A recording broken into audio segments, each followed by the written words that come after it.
Selamat pagi Bapak Ibu Saudara-saudari. Mari kita bersama membacakan visi misi STT Aletheia.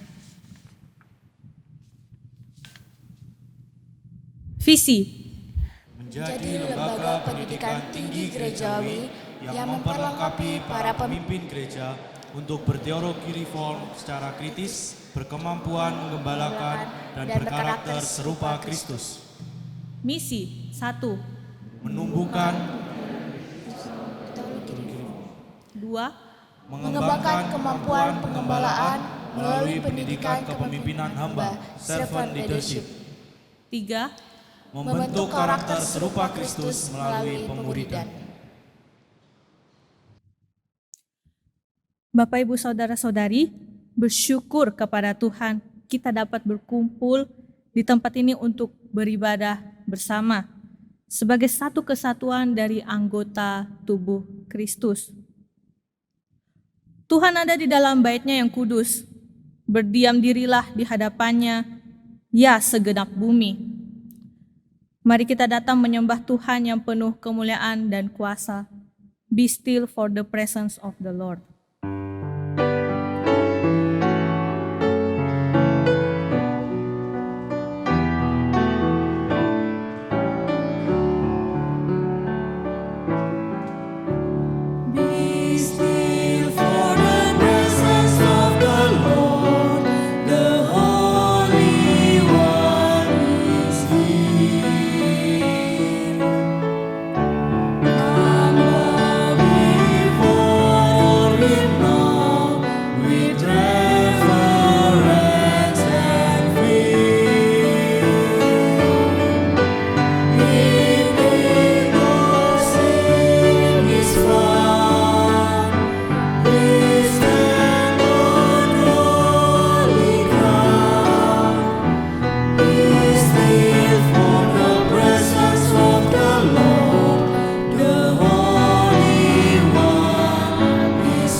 Pertolongan kita datangnya dari Tuhan yang menjadikan langit dan bumi.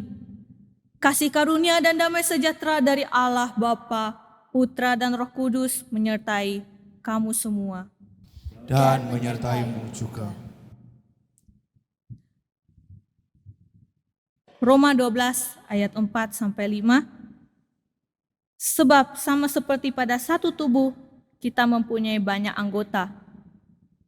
Tetapi tidak semua anggota itu mempunyai tugas yang sama. Semua anggota itu mempunyai tugas yang sama. Demikian juga kita, walaupun banyak, adalah satu tubuh di dalam Kristus. Tetapi kita masing-masing adalah anggota yang seorang terhadap yang lain. Jemaat dipersilakan untuk duduk.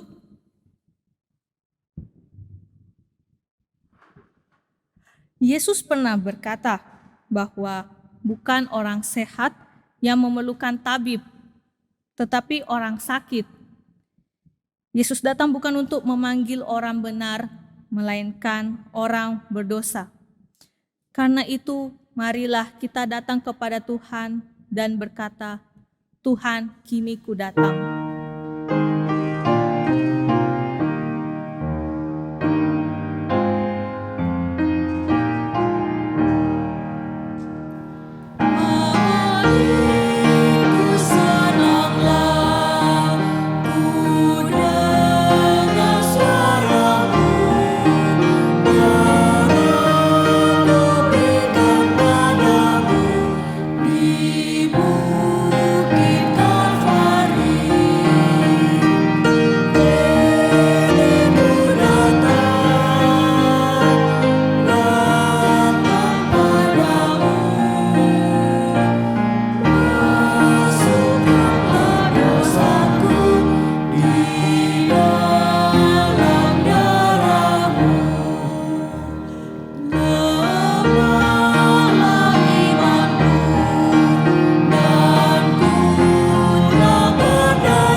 Mari kita bersatu di dalam doa.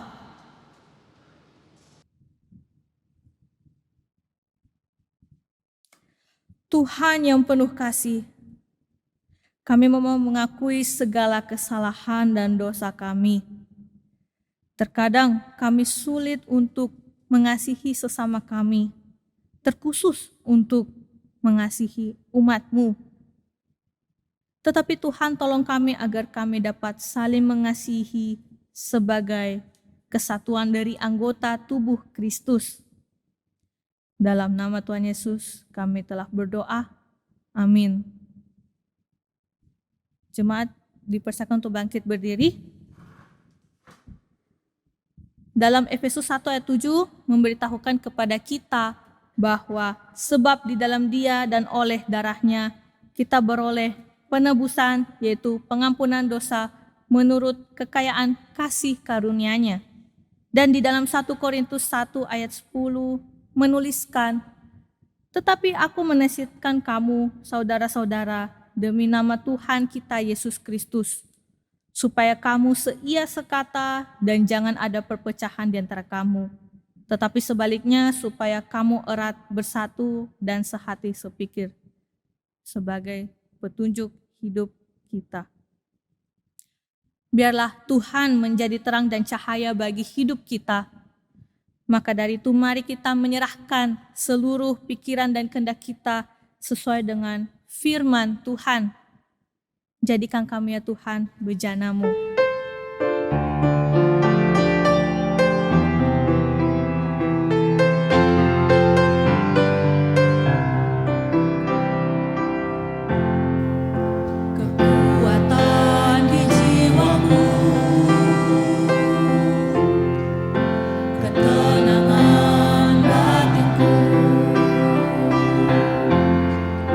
Ada dalam hadirat-Mu,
Tuhan, itulah doa kami. Kami ingin hidup kami boleh dipakai Tuhan menjadi bejana-bejana bagi kemuliaan nama-Mu. Walaupun kami sadari bahwa kami adalah bejana-bejana dari tanah liat yang telah mengalami keretakan demi keretakan, tetapi di dalam kasih-Mu yang besar itu Engkau membingkai kembali keretakan-keretakan itu, supaya melalui hidup kami nama-Mu yang agung dan mulia itu boleh semakin dipancarkan. Tuntunlah kami di dalam mendengarkan sabda-Mu. Biarlah sabda-Mu itu boleh menyapa kami, meneguhkan kami, mengoreksi kami, dan mendesak kami untuk hidup sesuai dengan kehendak-Mu. Pakailah hamba-Mu yang terbatas ini untuk menguraikan kebenaran-Mu. Kiranya Engkau berkenan atas perenungan hatinya. Di dalam Kristus Yesus Juru Selamat kami yang setia kami berdoa. Amin. Silakan duduk, Bapak Ibu Saudara-saudari terkasih di dalam Tuhan. Mari bersama-sama kita membaca firman Tuhan yang terambil dari 1 Korintus pasal yang ke-11. 1 Korintus pasal yang ke-11 ayat yang ke-17. Kita akan baca ayat yang ke-17 sampai yang ke-22 saja. 1 Korintus pasal 11 ayat yang ke-17 sampai 22, demikian firman Tuhan.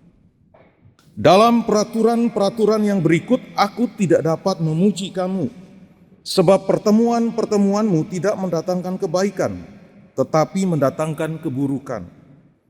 Sebab pertama-tama aku mendengar bahwa apabila kamu berkumpul sebagai jemaat, ada perpecahan di antara kamu, dan hal itu sedikit banyak aku percaya. Sebab di antara kamu harus ada perpecahan, supaya nyata nanti siapakah di antara kamu yang tahan uji. Apabila kamu berkumpul, kamu bukanlah berkumpul untuk makan perjamuan Tuhan. Sebab pada perjamuan itu tiap-tiap orang memakan dahulu makanannya sendiri, sehingga yang seorang lapar dan yang lain mabuk. Apakah kamu tidak mempunyai rumah sendiri untuk makan dan minum? Atau maukah kamu menghinakan jemaat Allah dan memalukan orang-orang yang tidak mempunyai apa-apa? Apakah yang kukatakan kepada kamu? Memuji kamu? Dalam hal ini aku tidak memuji. Sedemikian jauh pembacaan firman Tuhan. Berbahagialah setiap kita yang membaca, merenungkan, dan melakukan firman Tuhan di dalam hidup kita setiap hari. Bapak Ibu Saudara-saudari terkasih di dalam Tuhan, dalam satu semester ini kita akan banyak berbicara mengenai topik covenant, perjanjian. Nah, subtema yang diangkat di dalam bulan September itu adalah Living as the Body of Christ. Dan di dalam tema Living as the Body of Christ itu saya berikan subtema selflessness. Nah, beberapa waktu yang lalu Bapak Ibu Saudara-saudari, saya membaca satu buku yang ditulis oleh seorang penulis namanya Constance Cherry. Dia menulis ada satu buku yang dia tulis itu, salah satu bukunya itu adalah Worship Like Jesus. Dan ada satu kalimat tanya di dalam bagian itu yang cukup mengusik saya. Ya, satu kalimat tanya yang cukup mengusik saya, yaitu adalah what would Jesus do? What would Jesus do? Nah, Bapak Ibu Saudara, sambil ketika saya merenungkan tema Living as the Body of Christ ini, saya bertanya, akankah Yesus itu terpesona dengan cara hidup saya? Akankah Yesus itu terpesona dengan cara hidup kita sebagai anggota tubuhnya? Akankah Yesus itu terpesona dengan sikap kita sebagai gerejanya hari ini? Akankah dia terpesona dengan sikap kita terhadap yang lain itu? Ketika melihat gereja terpecah-pecah hari ini, sikut sana, sikut sini di antara jemaat, pelayan, dan hamba Tuhan, menurut kita, what would Jesus do ketika melihat hal itu? Padahal setiap minggu kita berkumpul untuk memuji Dia, menyembah Dia. Kalau di sini kita berkumpul dari hari Senin sampai hari Jumat untuk bersama-sama beribadah, memuji Tuhan, menyembah Tuhan. Kita mendengarkan sabdanya, kita berdoa di dalam dan melalui namanya. Di gereja setiap 2 bulan sekali, atau ada yang juga sebulan sekali, atau setiap minggu itu mengadakan yang namanya perjamuan Tuhan untuk merayakan kasih Allah di situ yang begitu agung di meja perjamuan. Nah, melihat semuanya itu di tengah realita gereja hari ini, di tengah realita kehidupan kita sebagai orang percaya, menurut kita, what would Jesus do? Apa yang akan Yesus lakukan? Akankah dia terpesona dengan cara kehidupan kita sebagai gereja hari ini? Robert Bellah, seorang sosiolog dari Universitas California, melakukan sebuah penelitian tentang komitmen dan nilai-nilai inti dari kehidupan orang Amerika. Ini konteksnya Amerika. Nah, Bellah menemukan bahwa komitmen utama dari orang Amerika itu adalah satu bentuk yang namanya itu individualisme. Individualisme yang dimaksudkan Bellah ada 2, yakni individualisme utilitarian dan individualisme ekspresif. Individualisme utilitarian itu berkata demikian, jikalau hal itu berhasil bagiku, jikalau hal itu berhasil bagiku, maka hal itu baik. Sedangkan individualisme ekspresif itu akan berkata, jikalau hal itu memuaskanku, memenuhi apa yang kubutuhkan, memuaskanku, maka hal itu dibaik, katanya. Nah, saudara yang saya kasih di dalam Tuhan, 2 karakteristik individualisme sebenarnya ini menjadi ciri khas dari banyak orang. Saya pikir bukan hanya di Amerika, tetapi menjadi ciri khas dari banyak orang hari ini, termasuk orang Kristen. Bahkan mungkin termasuk kita. Orang-orang yang telah dipanggil masuk ke dalam komunitas perjanjian Allah. Lalu, di tengah situasi di tengah realitas semacam itu, bagaimana kita menyikapinya, saudara?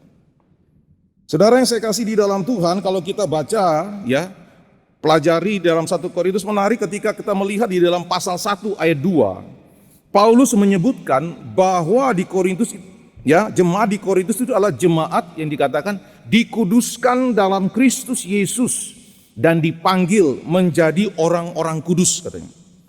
Nah, untuk menunjukkan apa? Menunjukkan bahwa jemaat di Korintus itu adalah orang-orang yang telah dipanggil Allah masuk ke dalam komunitas perjanjian melalui Yesus Kristus.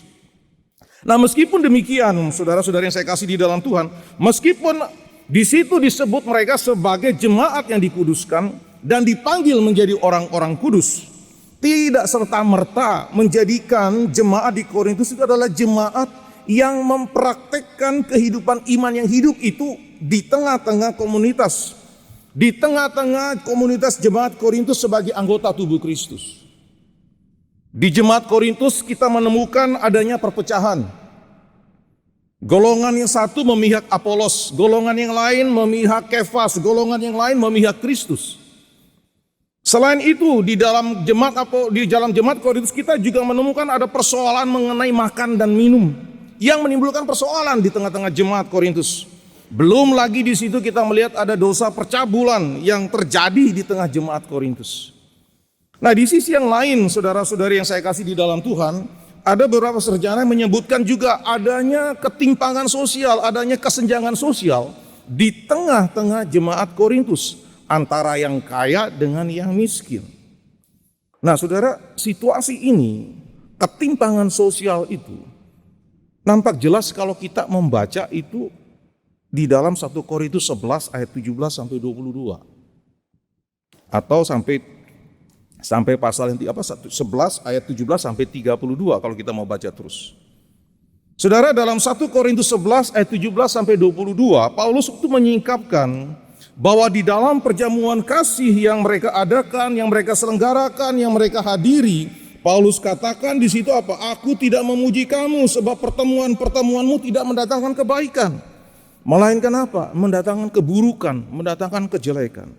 Perjamuan kasih itu yang seharusnya menjadi sarana edifikasi umat untuk belajar.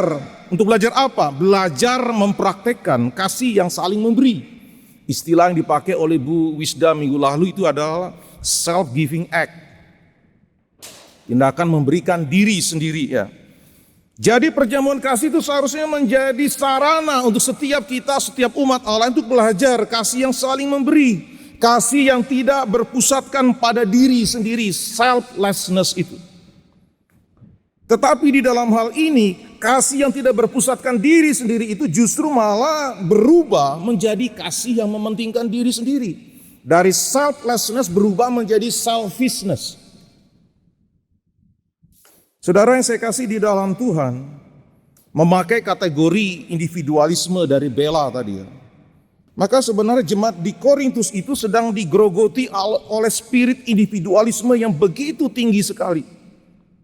Merasa bahwa apa yang dilakukan adalah baik untuk dirinya sendiri dan bukan untuk kebaikan orang lain.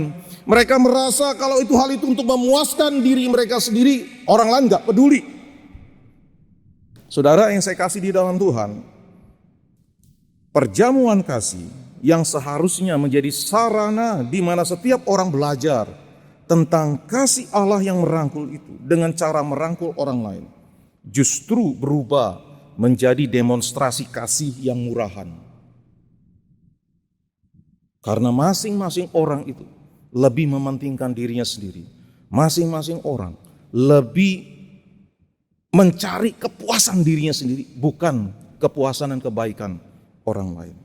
Nah saudara, jikalau Yesus hadir di tengah, secara fisik di tengah-tengah mereka, what would Jesus do? Apa yang akan Yesus lakukan? Nah saudara yang saya kasih di dalam Tuhan, menarik kalau kita mengamati argumentasi Paulus sebenarnya untuk memancurkan spirit individualisme dari jemaat Korintus. Di sini Paulus memakai penggambaran peristiwa perjamuan Tuhan. Paulus menggunakan argumentasi ini sebenarnya sebanyak 2 kali. Yang pertama itu di dalam pasal 10 ayat 16 sampai 17. Ketika menjelaskan kaitan penyembahan berhala dan kemudian dikaitkan dengan makan, persoalan makan dan minum, percabulan, ya di situ.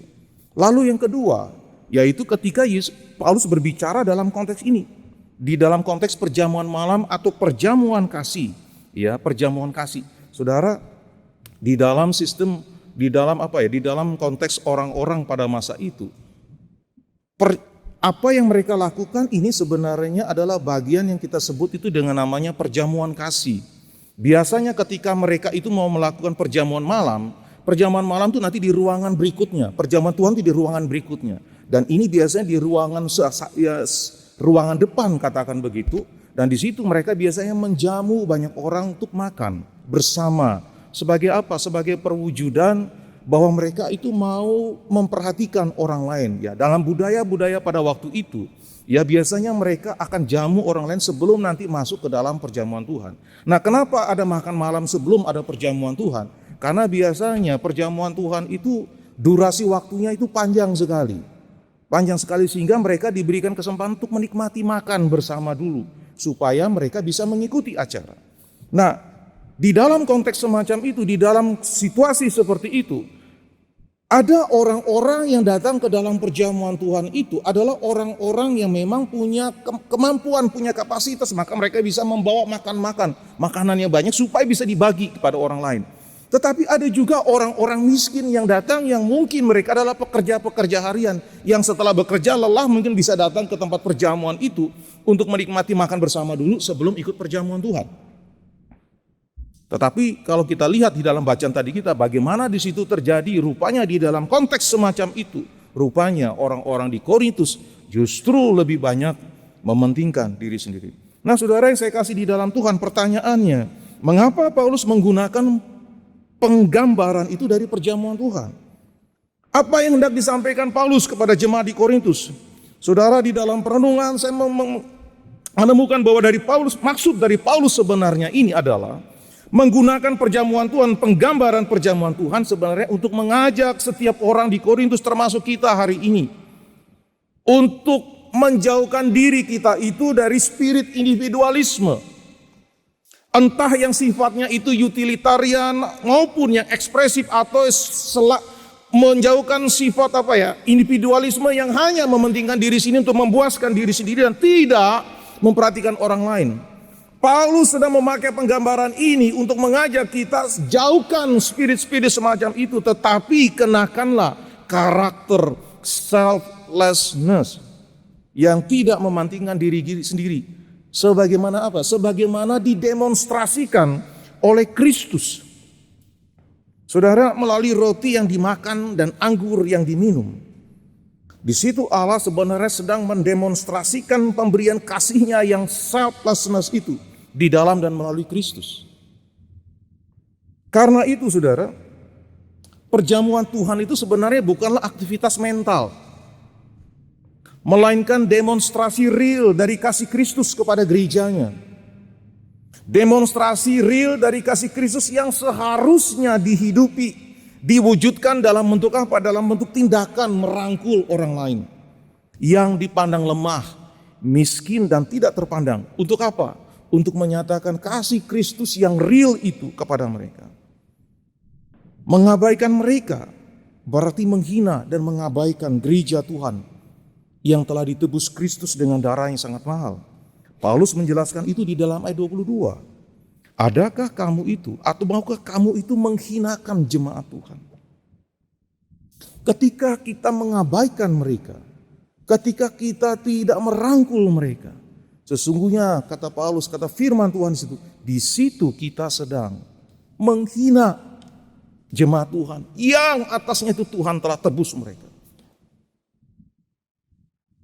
Nah, karena itu saudara yang saya kasih di dalam Tuhan, di dalam ayat 23 sampai 25 itu, Paulus mencoba menjelaskan itu. Bagaimana Kristus yang tidak mementingkan diri sendiri, yang selflessness itu, mau merangkul dan menyelamatkan manusia berdosa. Dengan apa? Dengan memakai penggambaran perjamuan Tuhan. Eucharistic meal. Saudara yang saya kasih di dalam Tuhan, berbicara tentang Eucharistic meal, Ekaristi atau di dalam bahasa Indonesia. Di antara kita mungkin ada yang asing dengan istilah ini ya, Ekaristi. Tetapi saya percaya juga ada juga yang sudah mendengar, bahkan mungkin sudah memahami dari istilah ini dengan baik ya. Saudara, di dalam konteks Katolik, saudara, Ekaristi itu bukan hanya terjadi dalam konteks ibadah bersama, yakni makan roti dan minum anggur. Tetapi Ekaristi itu melampaui batasan gedung gereja, melampaui batasan sekat sosial, melampaui batasan budaya maupun pendidikan. Karena itu Ekaristi yang dirayakan di dalam ibadah korporat, ibadah bersama itu harus dibawa umat untuk dihidupi dalam kehidupan sehari-hari. Ekaristi atau perjamuan Tuhan itu bukanlah aktivitas mental semata untuk dilihat oleh mata dan dipikirkan oleh otak. Ekaristi itu seharusnya atau perjamuan yang kita rayakan di dalam perjamuan Tuhan itu seharusnya terwujud dalam sikap hidup kita setiap hari. Roti yang dimakan dan anggur yang diminum sebagai gambaran makanan rohani menyegarkan bagi jiwa dari Allah di dalam Kristus oleh kuasa Roh Kudus itu. Sekarang itu dibawa dan dibagikan melalui kehadiran kita yang selflessness di tengah jemaat dan masyarakat. Ekaristi menggambarkan melambang Kristus yang memberikan dirinya itu untuk menebus dan menyelamatkan engkau dan saya. Gambaran itu, tindakan Kristus yang menebus dan menyelamatkan itu yang didemonstrasikan kepada kita melalui yang namanya perjamuan Tuhan itu. Sekarang dibawa, kita bawa kepada siapa saja. Bukan hanya di dalam konteks ibadah kita ketika kita ada di dalam gereja itu, gedung gereja, tetapi di tengah kehidupan kita. Kristus yang selflessness sekarang dibawa ke tengah dunia yang selfishness melalui kehidupan kita yang telah mengalami kasih Allah di dalam Kristus yang selflessness. Caranya bagaimana, saudara? Caranya bagaimana? Maka saudara, rangkul dan terimalah siapa saja tanpa melihat statusnya secara sosial. Rangkul dan terima siapa saja tanpa melihat tingkat pendidikannya. Rangkul dan terima siapa saja tanpa melihat suku bangsanya apa. bahkan tanpa melihat masa lalunya seperti apa. Rangkul mereka semua. Di dalam sikap selflessness itu, kita sedang memancarkan Kristus yang selflessness. Supaya melalui kita, orang lain itu dapat dibawa masuk oleh kuasa Roh Allah itu ke dalam komunitas kasih perjanjiannya di dalam Kristus. Pertanyaannya, saudara-saudari yang saya kasih di dalam Tuhan, akankah Yesus melihat karakter selflessness itu di dalam di dalam komunitas kita? Akankah Kristus itu melihat karakter selflessness itu pada diri kita? Atau justru sebaliknya, kita adalah orang-orang yang selfishness, yang mementingkan diri sendiri, tidak peduli dengan orang lain. Mari bersama dengan apa yang telah Kristus lakukan bagi hidup kita. Kita bawa Kristus yang telah menebus kita. Kristus yang telah menebus dan menyelamatkan kita. Kristus yang selflessness itu yang memberikan dirinya kepada kita untuk menebus dan menyelamatkan kita. Kita bawa di tengah komunitas kita, di tengah masyarakat, di tengah gereja di mana kita melayani, yang mungkin sedang dikuasai dengan yang namanya selfishness. Supaya di situ mereka boleh mengalami Kristus yang selflessness itu, yang memberikan hidup mereka, memberikan hidupnya bagi mereka. Mari kita berdoa.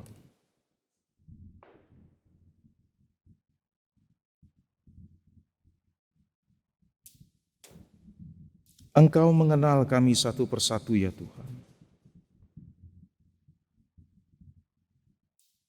Tidak ada satupun yang luput dari pandangan-Mu.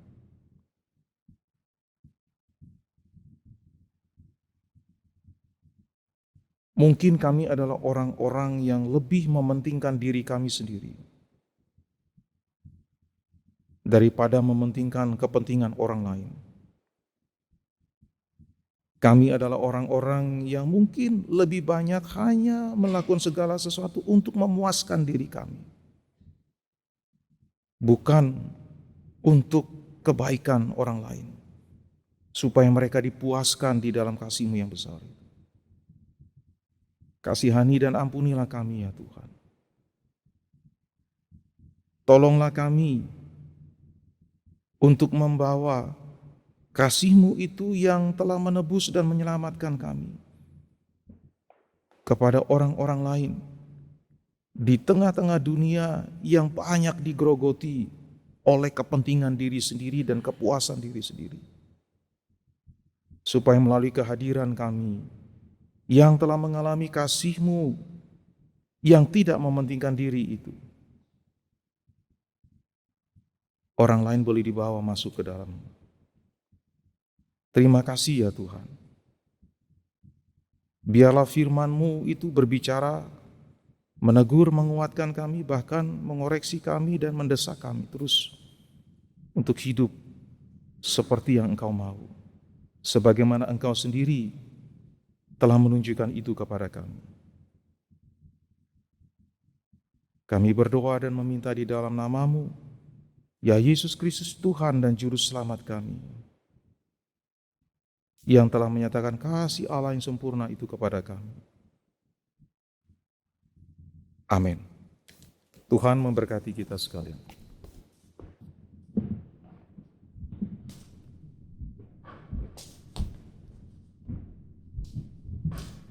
Jemaat dipersilakan untuk berdiri.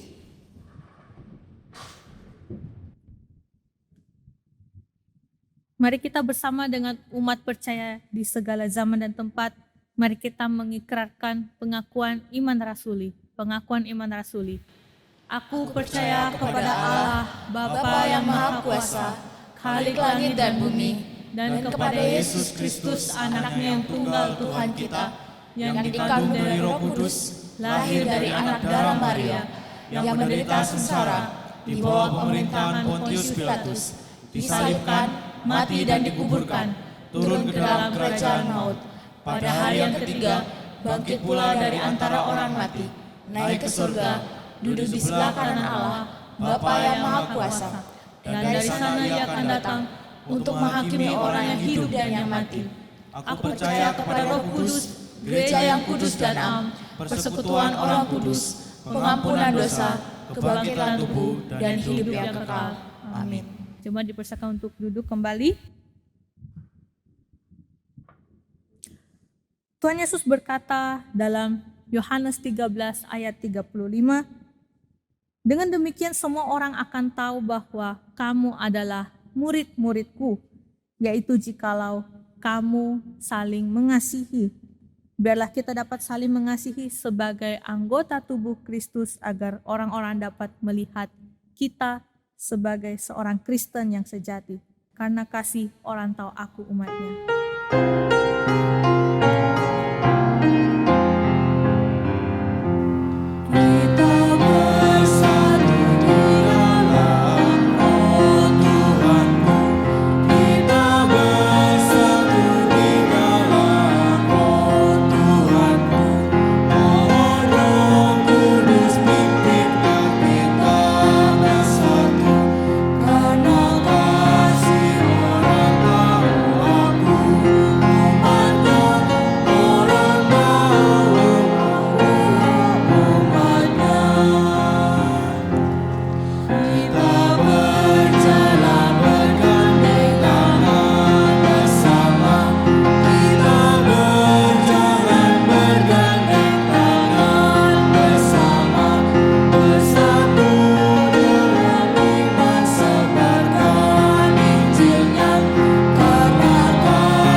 Bersatu di dalam doa.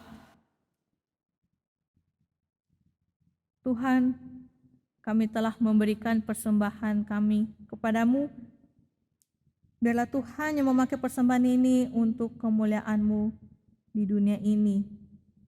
Kami juga bersama-sama berdoa untuk gereja-gereja yang ada di dunia ini agar bersama-sama dapat bersatu hati dalam melayani sebagai tubuh Kristus. Biarlah Tuhan yang memimpin agar mengurangi perpecahan-perpecahan yang ada mungkin di dalam gereja maupun gereja yang satu dengan yang lain, dan bersama-sama mempunyai satu tujuan, yaitu untuk kemuliaan nama Tuhan di dunia ini. Kami juga berdoa untuk relasi antara mahasiswa, staf, pekerja lapangan, dan dosen di STT Aletheia ini. Biarlah Tuhan yang terus memberkati STT Aletheia ini agar kami semua mempunyai relasi yang baik satu dengan yang lain. Walaupun mungkin kadang-kadang ada masalah, mungkin ada perkelahian, tapi Tuhan yang memimpin agar semua dapat kembali damai dan biarlah mempunyai relasi yang baik satu dengan yang lain. Terima kasih Tuhan, di dalam nama Tuhan Yesus Kami semua sudah berdoa. Amin. Jemaat bangkit berdiri. Segala pujian dan hormat hanya bagi Tuhan. Doksologi dan berkat akan disampaikan oleh Pendeta Amos Winarto. Doksologi.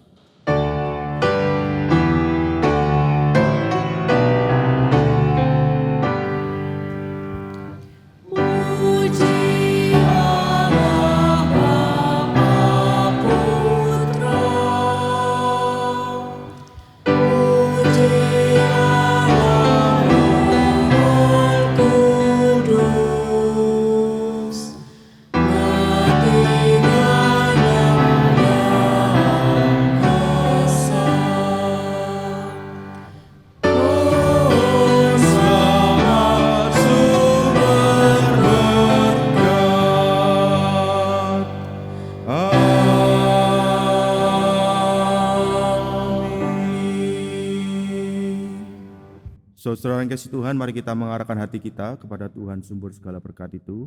Mari kita memohon berkat darinya. Kasih yang ajaib dari Bapa, anugerah yang sempurna dari Tuhan kita Yesus Kristus, damai sejahtera yang melampaui segala akal dari Tuhan Roh Kudus, menyertai setiap saudara sekalian. Pulanglah, jadilah berkat, karena Tuhan Allah Tritunggal sudah memberkatimu, mulai hari ini dan seterusnya. Amin.